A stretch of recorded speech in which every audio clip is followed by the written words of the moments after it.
what is the health of pre-sales nowadays? Because it isn't like the olden days where you could walk in and you could arguably fund almost your entire film with pre-sales. Is pre-sales as predominant as it was years ago? Again, it's sort of a two-part answer. Budgets are bifurcating. Budgets are either getting bigger or smaller. 10 years ago, you could have made a $3 million horror film, gone straight to Blu-ray, and eventually gotten your dough out of it. Now, if you make that film for more than $1 million, you're in trouble. On the flip side, I don't know if Monster could be made today. That you really need to have bigger budgets and bigger profile to get out there and reach a broad audience. So budgets are getting bigger and smaller. On the bigger budget side, pre-sale is a very, very important component of getting the film made. Absolutely, in almost every case. On the And flip side, when you say bigger budget, can I give you a range? I would say in English language, 15 to 20 million and up. Okay. It starts when you're producing, and again, non-English language is different because the business models from Argentina to France are very, very different in terms of both their cost structure and guaranteed distribution in country. But if we're talking about American and British films, it gets very difficult to produce between 2 or 3 million and 10 to 12 million. Because as soon as you cross a certain number, you've got to go out theatrically, unless you're doing this, let's say, as a project for Netflix, where they've pre-bought the film and essentially it's a Netflix production. And we can talk about the platforms separately, but if we look at the markets, it's not easy to pre-sell a $300,000 film. The buyer can look at that and simply say, there are lots of them coming forward. I'm not risking my company by waiting for the film to be done. When you're a theatrical distributor and you come to the AFM and there's 6 or 7 or 8 $30 million films for sale and you walk home with none, you might have empty slots in your distribution schedule a year later. So you need certain films and you need to take the risk of acquiring them early. When you look at a $300,000 film, it's almost exclusively for online platforms. You know, as a distributor, you'll have enough content. So you prefer not to risk or go through the hassle of the pre-buy. You'll wait for the films to be done, see what they look like, and then buy what you want. So this year, I think you just said off air that you're starting a new kind of program allowing filmmakers to screen their films directly at the AFM. Is that correct? Yes. Cannes has done this for a while. We've somewhat resisted, partially because of limited screening time, partially because we didn't want to mislead the producer. The biggest mistake a producer can make is saying, I'm going to come to the AFM, screen my film, and then sell it myself to territorial buyers. Mm-hmm. It's like putting a sign in front of your house that says, for sale by owner. It is almost always a disaster. Producers don't know how to effect a full delivery. They don't know where the values are.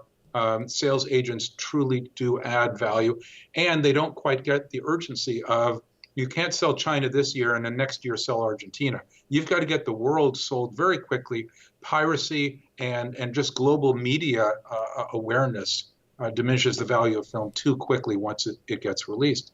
And so I was concerned that producers would come in and try and do this themselves.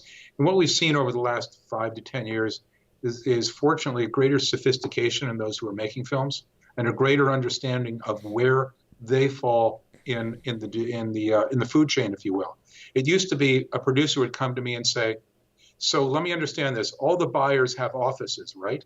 Because they simply have a script and they look at any production company as a buyer. But of course, the terms in our industry is a buyer is someone is a territorial distributor coming to the AFM to acquire packages.